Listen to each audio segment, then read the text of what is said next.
अस्सलामुअलैकुम सामीन। 3 रजबुल मुरज्जब है, 26 जनवरी है।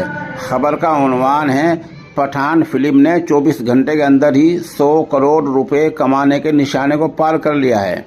अब ये फिल्म आलमी सतह के उस क्लब की मेंबर बन गई है जहां 100 करोड़ कमाने वाले लोग मेंबर बनते हैं। इस तरह कहा जा सकता है कि फिल्मी एतबार से इस फिल्म ने साबिका रिकॉर्ड तोड़ दिए हैं।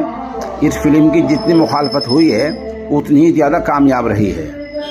सबसे ज़्यादा फिल्म की मुखालफत साध्वी प्रज्ञा ठाकुर ने की है और उन्होंने इसको वायरल किया है, उनके चैनलों ने वायरल किया।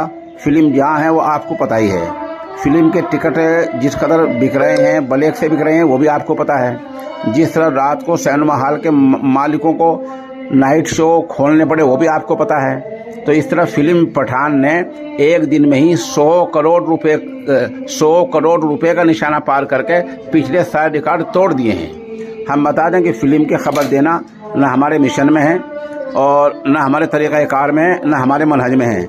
हम सिर्फ इसलिए दे रहे हैं कि कुछ लोगों ने इसको हिंदू मुस्लिम बना दिया था, हिंदू बनाम मुस्लिम, खान बनाम हिंदू बना दिया था, यही कहकर मुखालफत की थी।